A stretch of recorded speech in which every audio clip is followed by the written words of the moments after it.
تو آج ہم بات کر رہے ہیں گیبریل گارسیا مارکیز کے شہرہ آفاق ناول تنہائی کے 100 سال پر۔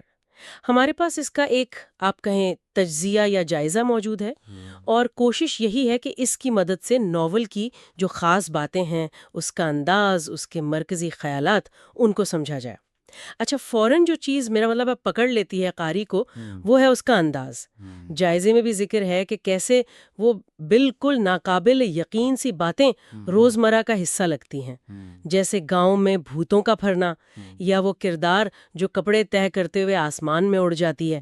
یہ جادوئی حقیقت پسندی ہے نا؟ جی بالکل، اور یہ صرف کوئی وہ عجیب واقعات نہیں ہیں۔ جادوئی حقیقت پسندی کا مطلب ہی یہ ہے کہ آپ غیر معمولی چیزوں کو بالکل عام، بالکل حقیقی انداز میں دکھائیں، جیسے یہ روز کا کام ہو۔ اور یہ ناول جو 1967 میں آیا، اصل میں اسی وجہ سے 20ویں صدی کے بڑے ناولوں میں شمار ہوتا ہے۔ لاطینی امریکی ادب پر تو اس کا بہت گہرا اثر ہے۔ کہانی اچھا بظاہر تو سیدھی لگتی ہے۔ ایک خاندان ہے، بوندیا خاندان، ان کی 7 نسلیں ہیں، ایک فرضی قصبے ماکندو میں ان کا بننا، بگڑنا، عروج و زوال سب دیکھتے ہیں۔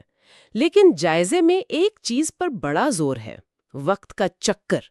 لگتا ہے جیسے تاریخ بار بار واپس آ رہی ہے۔ ہاں بالکل، اور یہ دہرائی صرف کہانی میں نہیں ہے، وہ کرداروں کی زندگیوں میں بھی ہے۔ جائزے کے مطابق مارکیز اس چکری وقت کو، میرا مطلب ہے، شاید اس لیے استعمال کرتے ہیں کہ لاطینی امریکہ کی جو تاریخ ہے، نو آبادیاتی، انقلابی، وہ جیسے ختم ہی نہیں ہوتی۔ کردار بھی بار بار ایک ہی طرح کی، آپ کہہ لیں، غلطیوں میں، خواہشوں میں، قسمت کے چکر میں پھنستے نظر آتے ہیں۔ اور یہ جو پھنسے رہنے والی بات ہے، کیا اس کا تعلق عنوان سے بھی ہے، تنہائی سے؟ ذریعہ تو کہتا ہے کہ یہ صرف اداسی نہیں، بلکہ بندیا خاندان کے لیے ایک طرح کی موروثی چیز ہے، نسل در نسل چلتی ہے۔ کیا یہ بات ٹھیک ہے؟ جی جی، ذریعہ اسی طرف اشارہ کرتا ہے۔ یہ ایک وجودی تنہائی ہے۔ میرا مطلب ہے ایسی تنہائی جو ہر نسل کو اپنی لپیٹ میں لے لیتی ہے، چاہے وہ محبت میں ہوں، جنگ کر رہے ہوں، یا ان کے پاس طاقت ہو۔ یہ تنہائی ایک طرح سے ان کی طاقت بھی بنتی ہے اور کمزوری بھی۔ اسی سے وہ بڑے کام بھی کرتے ہیں اور وہ تباہ کن غلطیاں بھی۔ اچھا، اور یہ سب بتایا کیسے گیا ہے؟ لکھنے کے انداز کے بارے میں جائزے میں کافی تعریف ہے۔ سنا ہے جملے لمبے ہیں، پیچیدہ ہیں، لیکن منظر کشی بڑی واضح، شاعرانہ قسم کی ہے۔ ہاں، زبان تو بہت ہی وہ بھرپور ہے۔ کہانی کا کینوس تو بہت بڑا ہے، مہاکاوی جیسا، لیکن انداز بہت ذاتی، بہت گہرا ہے۔ مارکیز بہت مہارت سے وہ تاریخ کے بڑے پیمانے کو انفرادی کرداروں کے دکھ سکھ سے، ان کی محبت، ان کے نقصان سے جوڑتے ہیں۔ لہجے میں اداسی تو ہے، مگر کہیں کہیں آپ کو وہ طنز اور مذاق بھی ملے گا جو اسے اور دلچسپ بنا دیتا ہے۔ تو اگر ہم اس جائزے کی بنیاد پر دیکھیں تو ناول کی بڑی خوبیاں کیا نکلتی ہیں؟ ظاہر ہے گہری کہانی، زبان کا جادو، اور لاطینی امریکی شناخت والی بات۔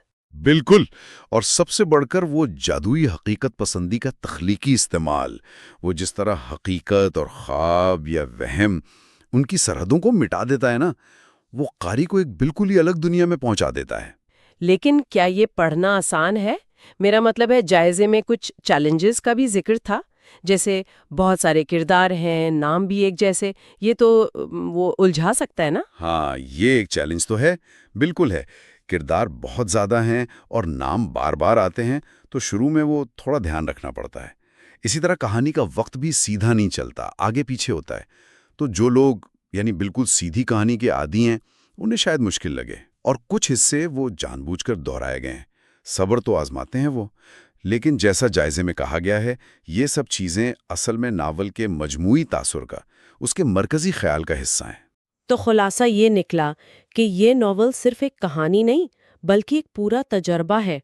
یہ آپ کو سوچنے پر مجبور کرتا ہے، اپنی گرفت میں لیتا ہے، اور پڑھنے کے بعد بھی وہ ذہن میں گھومتا رہتا ہے۔